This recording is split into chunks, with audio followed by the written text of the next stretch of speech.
মৰমৰ ছাত্ৰ ছাত্ৰীসকল, আজি মই আলোচনা কৰিম অসমীয়া লোকসাহিত্য অধ্যয়নৰ চতুৰ্থ পাঠটো হ'ল লোককথা। সেইটোৰে আজি কিছুমান প্ৰশ্ন আৰু উত্তৰ আলোচনা কৰিম। যিহেতু তোমালোকৰ অহা 26 তাৰিখত এই অসমীয়া লোকসাহিত্য অধ্যয়নটো এক্সাম আছে, মানে পৰীক্ষা আছে। ইতিমধ্যে তোমালোকক প্ৰথম অধ্যায়, দ্বিতীয় অধ্যায়, তৃতীয় অধ্যায় আলোচনা কৰা হৈছে। তোমালোকে ভালকৈ পঢ়ি ল'বা। ভেৰি ভেৰি ইম্পৰ্টেণ্ট কুৱেশ্যনবিলাক ডিছকাছ কৰা হৈছে, তাত তোমালোকে চাই ল'বা। তো আহক আমালোকে চতুৰ্থ অধ্যায়টো আলোচনা কৰোঁ। চতুৰ্থ অধ্যায়টো হ'ল লোককথা। মানে লোককথা ইয়াৰ টপিকবিলাক হ'ল পুৰাণ কথা বা অতি কথা, জনশ্ৰুতি বা কিংবদন্তি, সাধুকথা, লোকোক্তি, প্ৰবাদ বচন, যোজনা, প্ৰত্যন্ত আৰু সাঁথৰ। ইয়াৰে ইয়াত এক মাৰ্কি কুৱেশ্যন নাই, এটা দুটা আছে, কিন্তু ইয়াৰ পৰা 2 মাৰ্কি আৰু 4 মাৰ্কি আৰু 10 মাৰ্কি 10 মাৰ্কি কুৱেশ্যন অহাৰ অতিকৈ সম্ভাৱনা আছে। ইয়াক প্ৰথমত আমাৰ 10 মাৰ্কি প্ৰশ্নবিলাক আলোচনা কৰক। আহক, যিহেতু তোমালোকক দিয়া আছিল যে পুৰাণ কথা বা পুনৰাবৃত্ত বা অতি কথাৰ বিষয় সম্পৰ্কে চমুকৈ বৰ্ণনা কৰা। এইটো হ'ল অতিকৈ তোমালোকৰ ইম্পৰ্টেণ্ট হয়, 10 মাৰ্কিৰ অহাৰ অতি সম্ভাৱনা আছে এইটো। তো তোমালোকে ভালকৈ চাই লোৱা। এইখিনিয়ে তোমালোকে স্ক্ৰীনশ্বট মাৰি বহীত নোট ডাউন কৰি লোৱা বা স্ক্ৰীনশ্বট মাৰি থোৱা। খালি এইবিলাক ৰিডিং পঢ়িলে তোমালোকে এটা ধাৰণা লৈ যোৱা আৰু পৰীক্ষাত ভালকৈ লিখিব পাৰিবা। এইবিলাক মুখস্থ কৰাৰ বা ৰাট্টা মাৰাৰ কোনো কি নাই। তোমালোকে এইবিলাক খালি 2-3 বাৰ পঢ়া আৰু বুজি পিনে পৰীক্ষা দিব। আৰু 2 নম্বৰ কুৱেশ্যনটো হ'ল জনশ্ৰুতি বা কিংবদন্তিসমূহ কি? কিংবদন্তিসমূহ কি? এইটো এটা ভেৰি ইম্পৰ্টেণ্ট কুৱেশ্যন। এইবিলাক তোমালোকে স্ক্ৰীনশ্বট মাৰি পিনে ভালকৈ পঢ়া। 2 বাৰ 3 বাৰ পঢ়িবা, তে হৈ যাব। এইখিনিয়ে তোমালোকে প্ৰশ্ন চাই এটা প্ৰশ্নৰ উত্তৰ আইডিয়া লোৱা আৰু পঢ়া। আৰু 3 নম্বৰ প্ৰশ্নটো হ'ল লোকসাহিত্য সাধুকথাৰ গুৰুত্ব চমুকৈ ব্যাখ্যা কৰা। লোকসাহিত্যৰ সাধুকথাৰ বিষয়ে তোমালোকে সাধুকথাৰ নটো কি এই বিষয়ে তোমালোকে পঢ়া আৰু বুজা লিখিবা। তোমালোকে স্ক্ৰীনশ্বট মাৰি লোৱা বা বহীত নোট ডাউন কৰি লোৱা। এইখিনিয়ে। আৰু এই প্ৰশ্নটো ইম্পৰ্টেণ্ট নহয় যদিও যোজনা পইণ্টৰ এটা কথা আছে।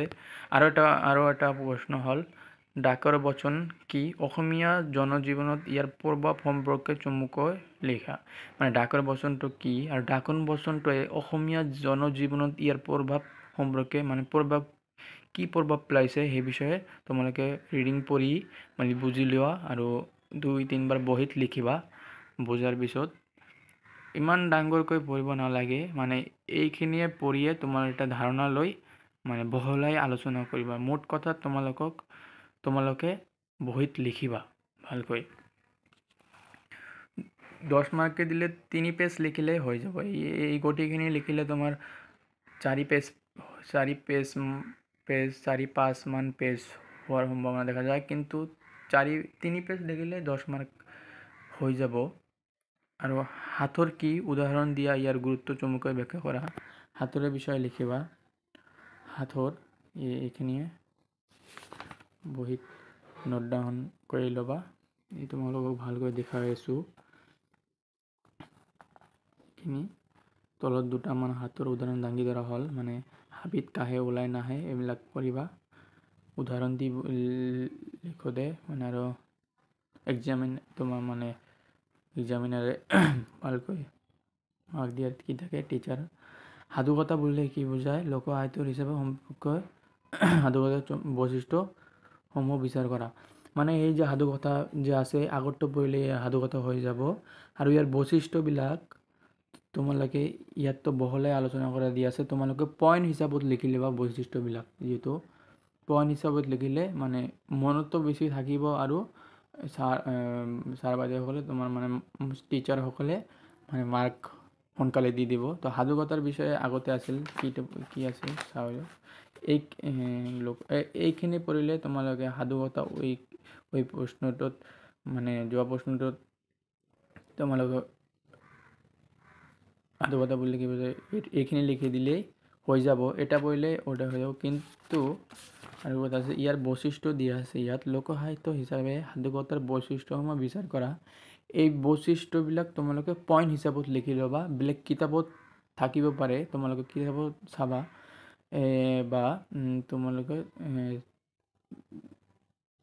কোনো বেলেগ ভিডিঅ'ৰ পৰা মানে বৈশিষ্ট্যবিলাক পাই যাবা, তোমালোকে চাবা।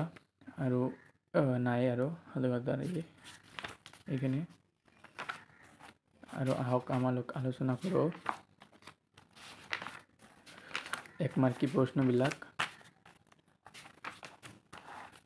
যি প্ৰশ্নবিলাক আছে এইবিলাক প্ৰশ্ন সাধুকথা বুলিলে কি বুঝায়, ইয়াতো সাধুকথা দিয়া আছে। তোমালোকে ইয়াৰ পৰাও সাধুকথা মানে কিছু আয়ত্ত কৰি আৰু তাৰ পৰাও লিখি মানে বৈশিষ্ট্যবিলাক লিখি ল'ব বা সাধুকথা বহলাই আলোচনাও দিব পাৰে। তো তোমালোকে অলপ বেছিকৈ লিখবা। সাধুকথা ইম্পৰ্টেণ্ট হয় অতিকৈ। হাতৰ কি এইটো মুখস্থ কৰিব লাগিব। হাতৰ হৈছে কোনো বস্তুৰ প্ৰকৃত নাম সহজে ক'ব নোৱাৰাকৈ দিয়া অপকীয়া বৰ্ণনা পঢ়িবা। হাতৰসমূহে কেনেদৰে উপকাৰ সাধে এইটো পঢ়িবা। বকতীয়া ফকৰা কাক বোলে এইবিলাক তোমালোকে স্ক্ৰীনশ্বট মাৰি বহীত নোট ডাউন কৰি পঢ়া। যিহেতু তোমাৰ হাতত সন্মুখত বেছি সময় নাই। প্ৰবচন বা প্ৰবাদ বাক্য কি? সমাজে বেদৰ বাণী জ্ঞান কৰা লোকসাহিত্যবিদ কি? যোজনাক আৰু কি নামেৰে জনা যায়? প্ৰত্যন্তত মই ভিডিঅ' দিব পৰা নাই, মোৰ অলপ অসুবিধা আছিল কাৰণে। নহ'লে মই কেইদিনমান আগতে দিব পাৰিলেহেঁতেন। তেওঁবিলাক 9 নম্বৰত খেতি বিষয়ক ডাকৰ বচন এটাৰ উদাহৰণ দিয়া। প্ৰবাদ বা প্ৰত্যন্তৰ কি? অসমীয়া ভাষাত প্ৰচলিত প্ৰত্যন্তৰ উদাহৰণ দি বুজাই লিখা। এইবিলাক পঢ়িবা। এইবিলাক ৰিডিং পঢ়িলে তোমালোকৰ হৈ যাব। আৰু মানে তোমাৰ আয়ত্ত কৰিব লাগিব। মানে যদি নপঢ়া তোমালোকে কোশ্চিন দেখি মানে বুজা নাই এইটো কি হয়, লিখাৰ মানে ভংগীটো নাথাকে। তাৰ কাৰণে তোমালোকে ইয়াৰ যদি কিছু অংশ পঢ়ি যোৱা, তোমালোকে বনাই লিখিব পাৰিবা।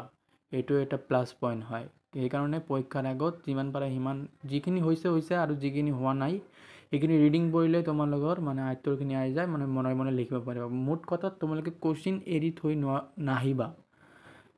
কোশ্চিন এটা 5 মাৰ্কী আছে, তোমালোকে যদি অলপ লিখা বনাই কমচে কমটো 2 মাৰ্ক দিব। 2 মাৰ্ক দিলে তোমালোকৰ প্লাছ পইণ্ট হৈ যায়। এইটাই মূল কথা। মানে তোমালোকে লিখে আহিবা। মানে 1 মাৰ্কীবিলাকতো মানে বনাই লিখিব নোৱাৰি। সেইবিলাক মানে তোমাৰ কি হয়, মুখস্থ টাইপৰ হয়। সেইবিলাকতো পঢ়িবই লাগিব। আৰু এইখিনি তোমালোকে মানে কি কৰিবা, ৰিডিং পঢ়িবা আৰু আয়ত্ত লৈ যাবা পৰীক্ষাত। যিমান পাৰা সিমান ৰিডিং পঢ়া, 2-3 বাৰ পঢ়া, বেছি সময় নাই। তোমালোকে 2-3 বাৰ পঢ়া। 2-3 বাৰ পঢ়িলে তোমালোকে হৈ যাব। লাগিলে 3-4 বাৰ 5-7 বাৰ পঢ়া এটা চেপ্টাৰ, 2-3 ঘণ্টা পঢ়িলে হৈ যাব।